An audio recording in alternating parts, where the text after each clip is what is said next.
thank you, Jack. That's an encouragement before I even get started. Well, good morning. It's so good to see each and every one of you this morning, especially for those who are visitors. We always ask as a small invitation to stay after services so we can briefly at least introduce ourselves to you and get to know you just a little bit better, so we'd like that opportunity. Great to have the Butlers with us this morning. A great report this morning in case you missed it. Talking about the Westview Boys Home. It's not a name unfamiliar with us at all.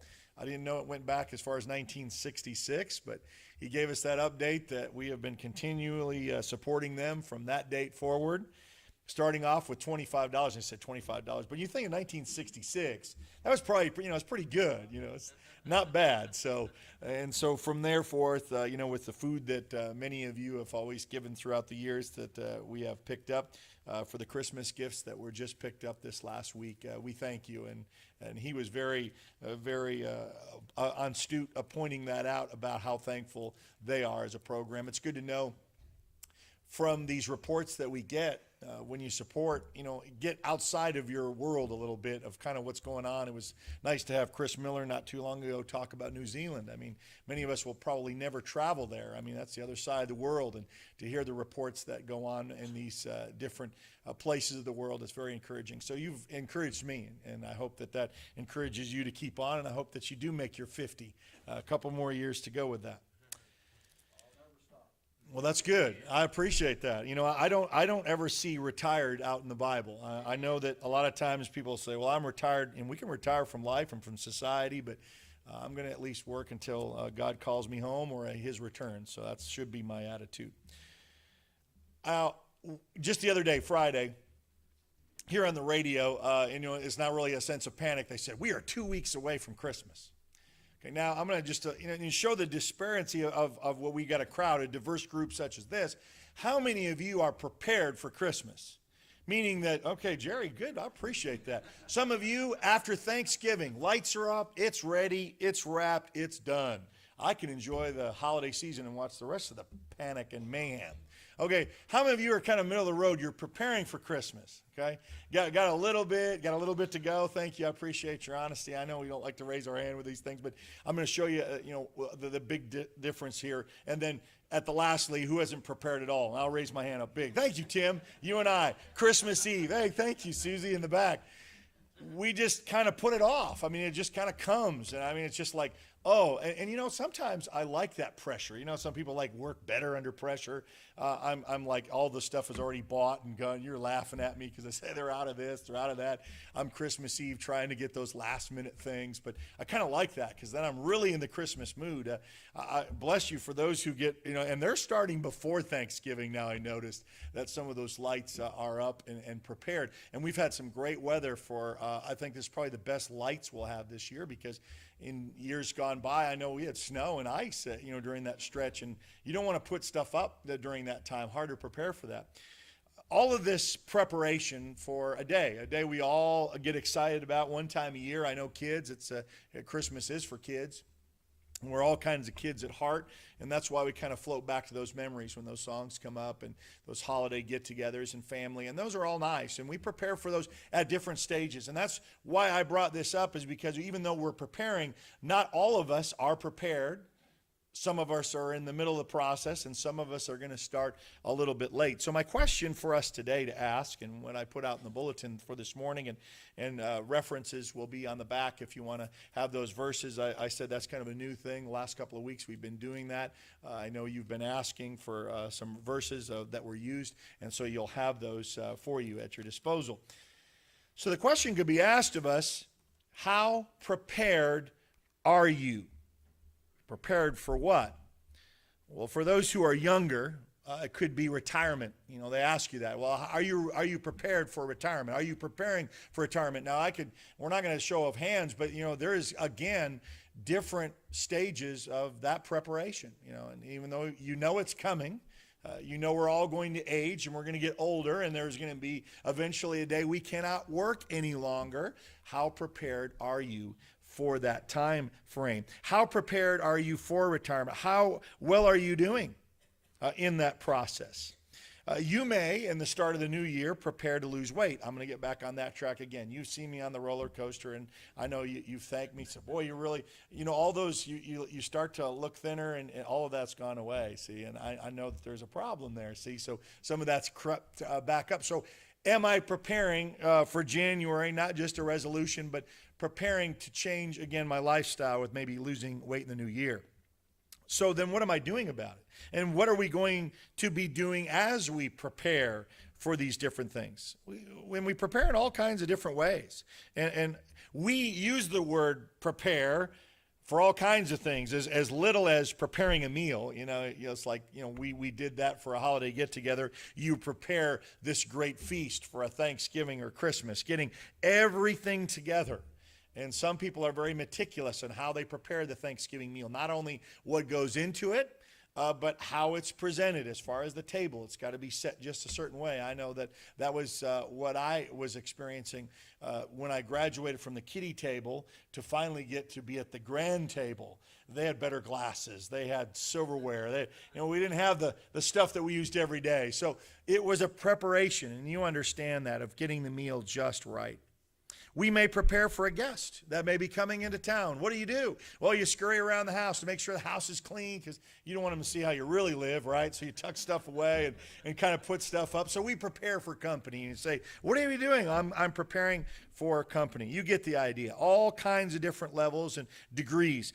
We may prepare for a potential storm or disaster. We in tornado country, we know. In fact, I've seen more underground shelters put in this last couple of years than I ever have. Now, if you live in the old parts of Lawton, they already have them there. They already have those were built in, because way back that was something that was on everyone's mind in new houses back in the 60s and 70s. And a lot of those still have their storm shelters. You can still go in town and see those. But now they're in garages. You can, just a sliding door, and you can park over it and still use your garage and have this bunker. And in our neighborhood, we've seen them this past summer, a lot of them being erected and go up. Well, what are they doing? They're preparing a a scenario that if it comes and hits Lawton, and we hope that it doesn't. We've seen a lot of those creep up in that preparation. Some prepare for success. High school students who prepare to go to college, and some are very unprepared, some kind of middle way, and that's why it's a shock, and it's really not it was kind of a surprise to me that, and I had to say this, and because Caleb's a college freshman this year, 38% of college freshmen drop out their first year. And the reason being is they really weren't prepared to go. They were just told, you need to go. Well, in order to follow life's pattern, you just need to go to college. Well, why am I going to college? Why am I here? And these are the questions that if they don't ask soon enough, they get caught up in not studying habits the right way, and they get into fraternities and other distractions, and then before you know it, they're flunking out of college, and so they have to drop out and kind of refocus. See, they weren't prepared. On and on we could go. So when you look the word up, to prepare, it means to arrange, to compose, to formulate. I understand that. All of those things about preparation that we just exhaustively studied. The Bible speaks of preparation several times throughout the Scripture. So it's really not going to be a point that gets lost over time that someone could ever possibly think or say, I never knew that he wanted me to prepare. I didn't know that was coming. Prepare for what? Well, ultimately, it's his return and our start into eternity, unless we pass away before that. Because those are the two options. Either we're going to die before he comes, or he's going to come in our lifetime. I don't know, and we don't know. None of us know, but the Father knows. And it's funny, we say we can always use Jesus as our example. And, in preparation, we can again here. So we see Jesus prepared often, not only throughout his ministry and preparing for what? His death, burial, and resurrection that we just celebrated just moments ago, but after he departs. Isn't it interesting that he says that he is going to prepare a place for you in John 14:3? He's preparing. Just like when you prepare for guests, he's preparing for us to come. That's exciting to know that, I'm going to follow the lead of Jesus in all the examples and the ways of life. And he is a prepared person. We need to prepare. Our God is preparing for us.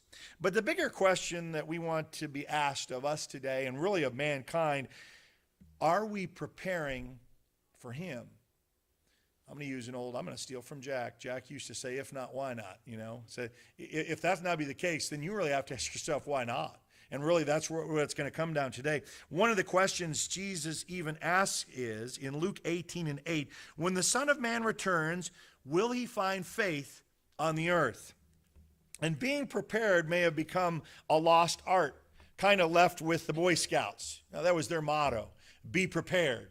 Well, we all know that they were preparing for all kinds of uncertainties, out in the woods, if they were prepared to survive and to gather water, to gather food, knowing the right berries you can eat, those kind of things. I never made Boy Scouts. I made Weeblos, and then I kind of faltered off. I never graduated up. Some of you may have done that with some of the Girl Scout stuff, though. But they seem to be the one that have kind of, and it's kind of a lost art because it's also a dying out.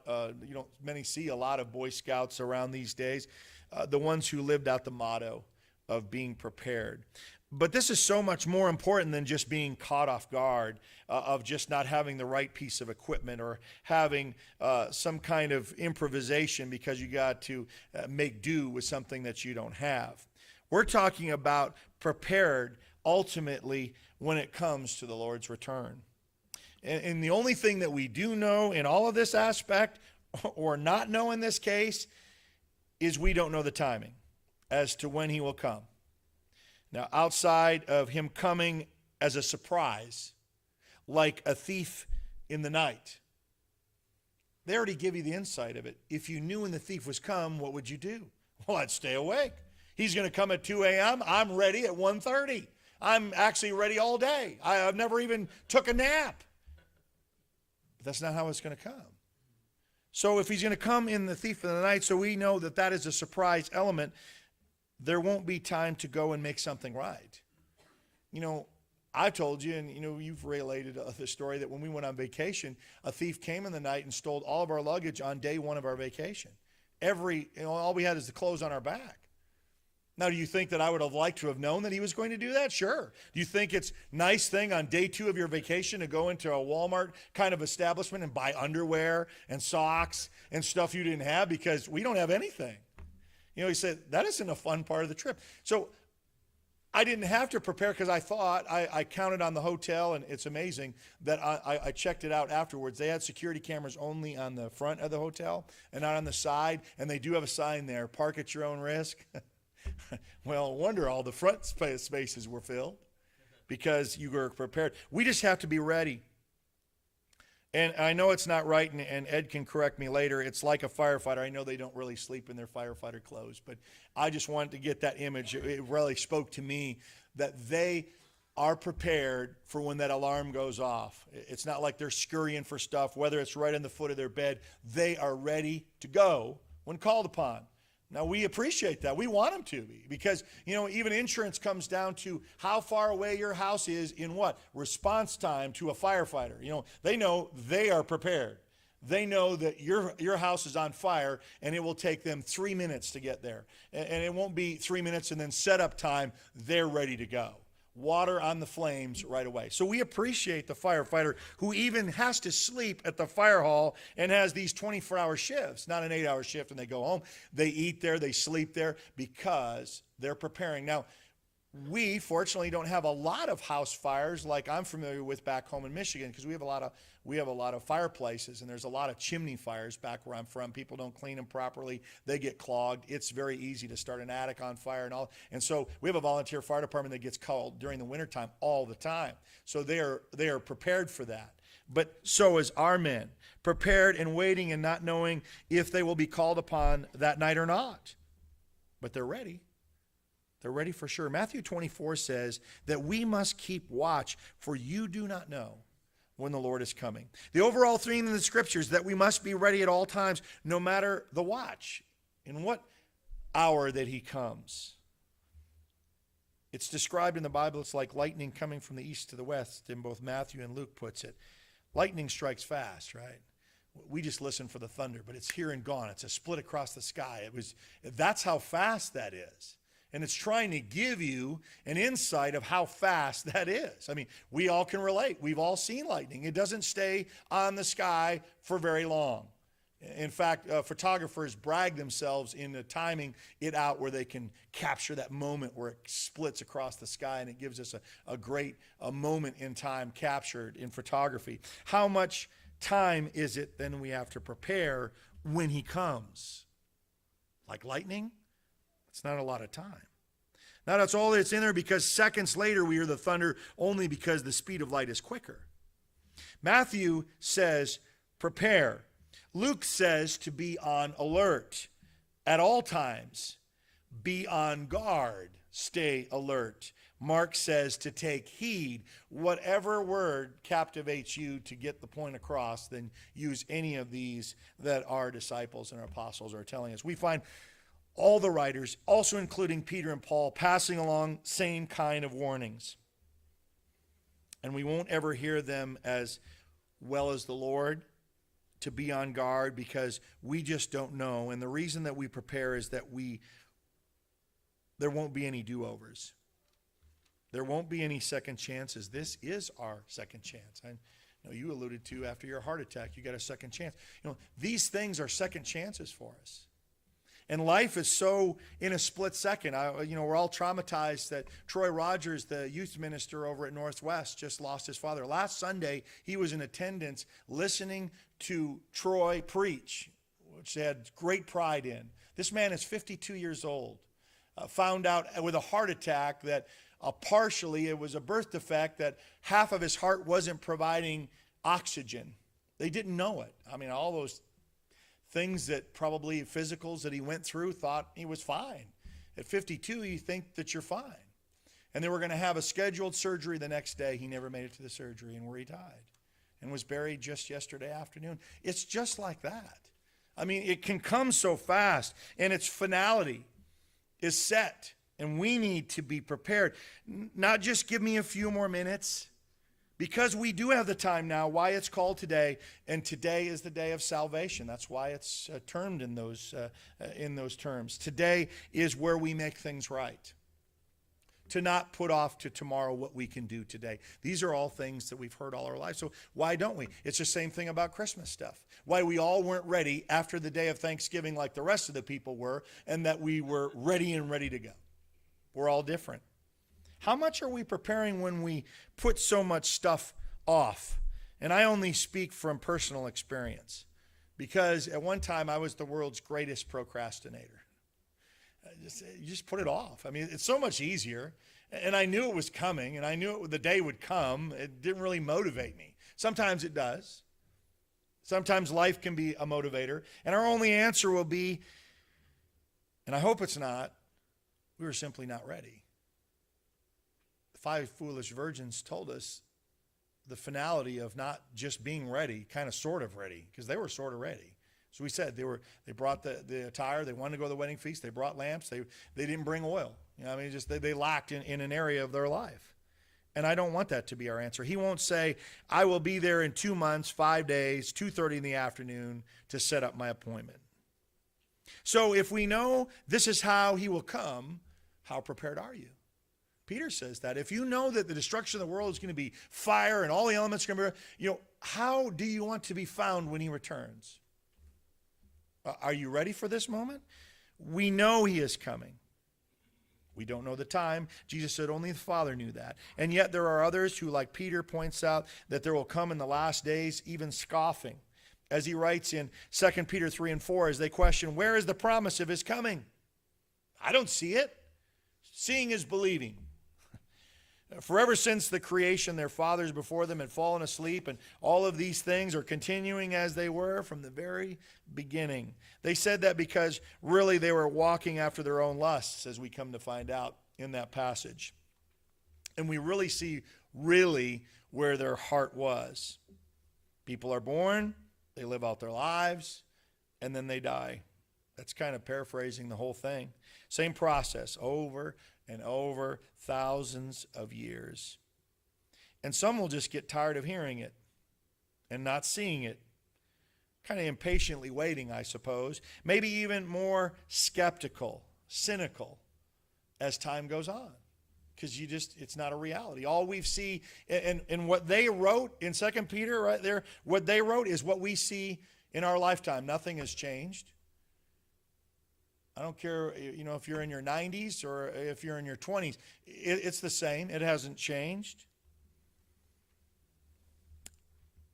And there's a thinking that there would be even a return from Jesus, even though an angel came to those when Jesus departed and said this in Acts 1:11, and said, "Men of Galilee, why do you stand looking into heaven? This Jesus who was taken up from you into heaven will come in the same way as you saw."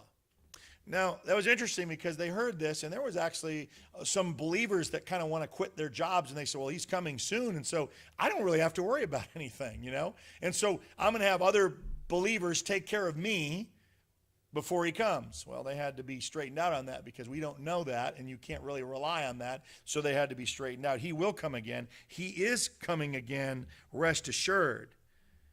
It could be in our lifetime. It could not. Could go on for thousands of years after we're gone. Nonetheless, we prepare as if he were coming today. The better question to really see if we're ready or not is by the fact that where we somehow know Jesus was coming, if we were to know, as a matter of fact, he would come this afternoon.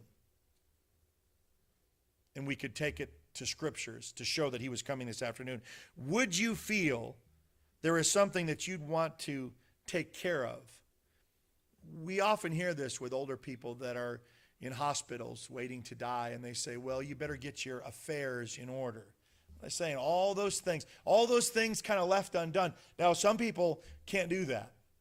A traffic accident, something suddenly taken someone, you didn't get to prepare. You didn't get to say goodbye to your loved ones. You didn't get to tell them, I love you one more time.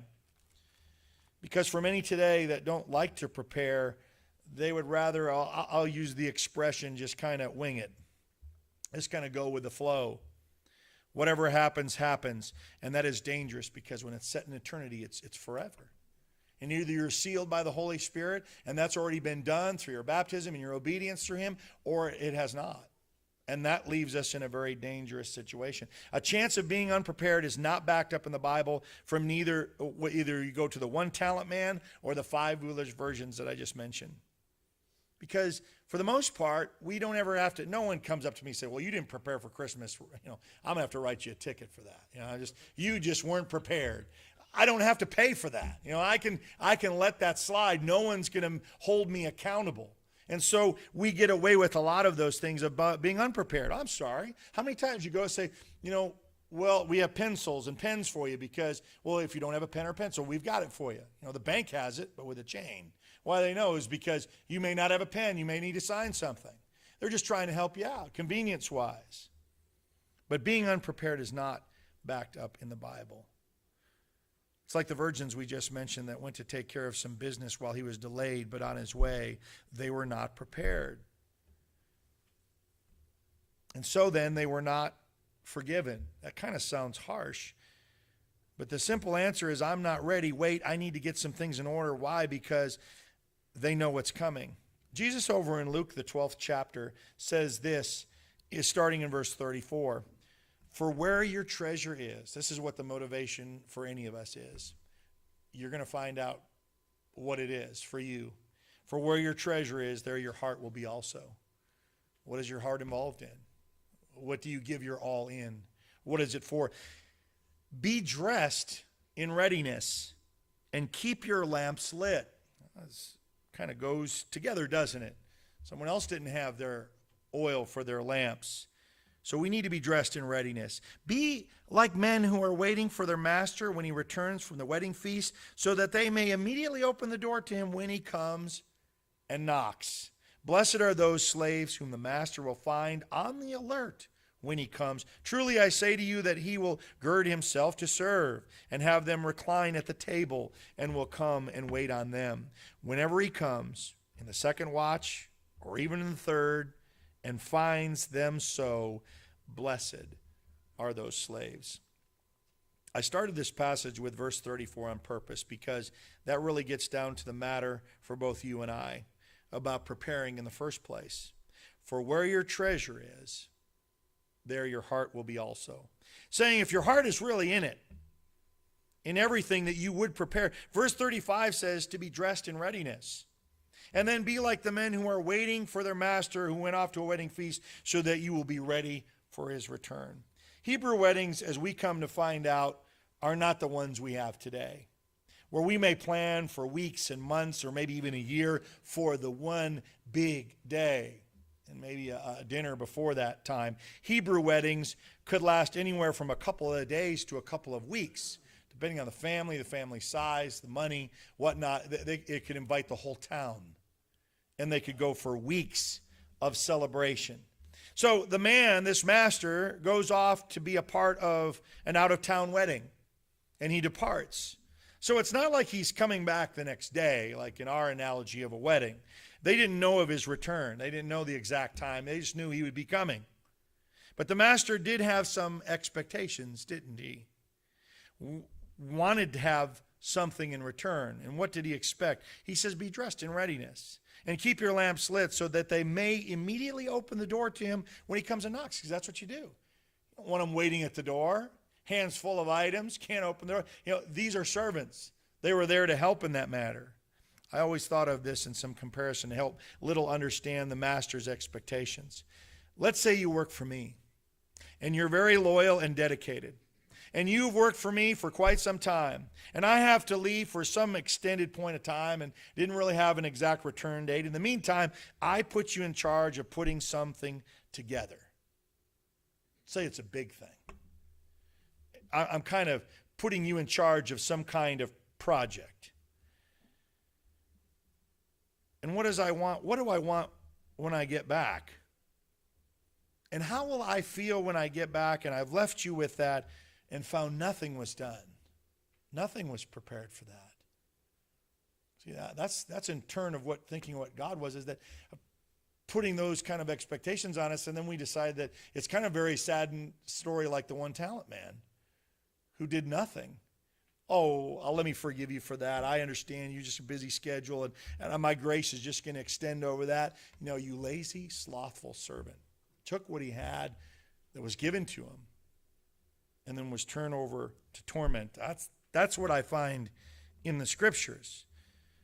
Before we ever get to the why and why nots, all before an excuse or a justification or a desire for forgiveness and grace, what do you think this has done to your and my relationship?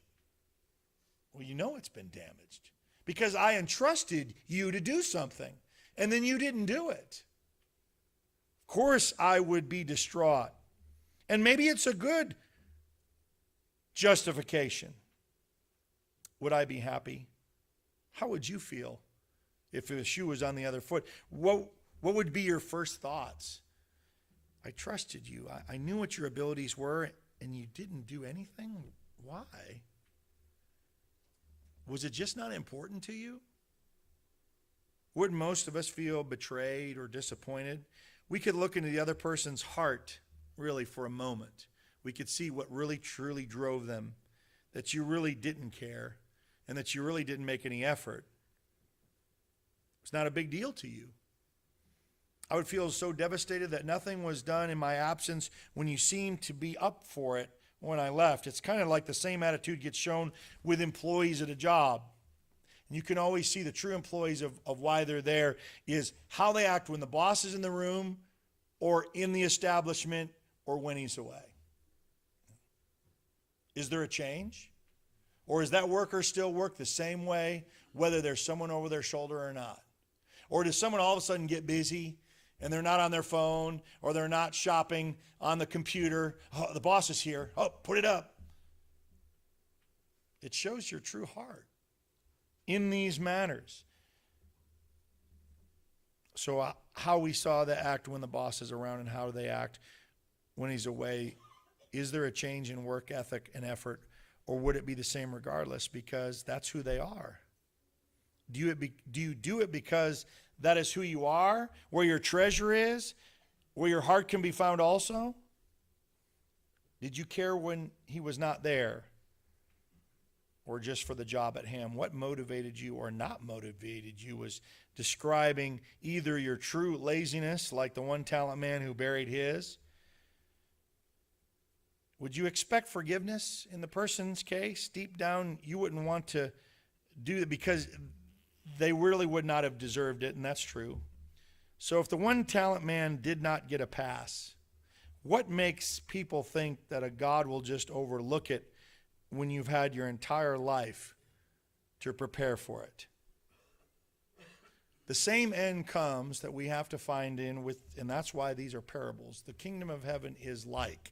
Well, these are just parables. These are just good lessons for us to learn. No, this is exactly how reality and finality is going to happen with the unwise virgins and the one talent man. And it didn't work for either one. And what really wouldn't the person say was why the job was not complete. It wouldn't be quite adequate enough. See, because the virgins came back and they knocked on the door. So they knew the setup. They knew the wedding feast. They wanted in. And they were told, I never knew you. And they were told to depart. Not, oh, I understand. You were kind of with us. You kind of prepared. What answer could you really accept or give if you were put in charge? The bottom line is, if they didn't care, it did not motivate them any further. A choice to be prepared for the greatest event in history, whether you're here or not, or in your life. And it's set in finality. Whether you cross over, there's no do-over. There's no mulligans. Well, let me go back. The only thing is, the rich man says, not let me go back. Let someone go back and warn my brothers of this place. He said, had Moses and the prophets. And if they don't believe that, it wouldn't matter. It would not matter. And we all think, oh, no, it would. It would not matter if someone from the dead came back and warned us. We think it would. No, because the word of God was plain and simple throughout all of these generations, still is today. It did not motivate you or I any further. A choice to be prepared for this greatest event, whether he comes back in my lifetime or not. We have to be prepared like he is coming this very minute. That means, oh, don't let me rush out. I got to go take care of some stuff before I do. Let me get down on my knees. I need to say a couple more prayers. I need to take care of that. Are we ready? Because either we're going to be left prepared and we're going to love his appearing and he's going to say, well done, good and faithful servant, or we're going to be left unprepared with eternal consequences. I know that's pretty hard, but see, that's the message that every one of those disciples say, be on guard, be alert, every one of them, and that's really my job for not only for me, so I can stay on track and be motivated to be prepared, but for you as well. Because it's too important. And it's long lasting, because eternity doesn't change its mind after 10 million years of suffering and say, well, I think I've learned my lesson. And that's why, and we don't like to talk about hell, fire, and brimstone, but wailing and gnashing of teeth is not a comfortable situation. I've had people wail at funerals, and I wanted to leave as fast as I could go because I didn't want to be around that, and there's no escape from that. You put that in for a couple of seconds and a moment in your mind. So, well, I don't want any part of that. Wailing and gnashing of teeth, that's just getting so angry. Have everybody just gnash their teeth because they can't even say it, they're so mad. Because they're reliving in their minds all of why didn't I wise up? Why I had all that opportunity, I had all the years given to me, and I just sloughed off. I just put it aside. It wasn't a care for me until now. And then we want everybody to be rewarded because now they see the differences. Well, here's a heaven, here's a hell. Well, I don't want any of that. I guess give me this, even though I didn't want any of that in my whole life. I didn't really want to sign up for any of that, but I guess the nature of the two things, I'll take this. It's not going to be accepted. If we can be of any help to you, that's why we offer this as an invitation. Today is the day of salvation. Today is the day to make something right, if that be the case. Because you don't want to walk outside this building and have that happen. Not to use Troy's father in that example, but these are little things to wake us up. This isn't forever, and it's not. They're not playing. So we'd offer an invitation that we can pray with you and for you. And maybe you've never obeyed the gospel, and we'd like to have an opportunity to be extended to you, that everything is ready, everything is prepared, if that is your desire. Whatever your need is, if you have one, if you make it known as we stand and as we sing.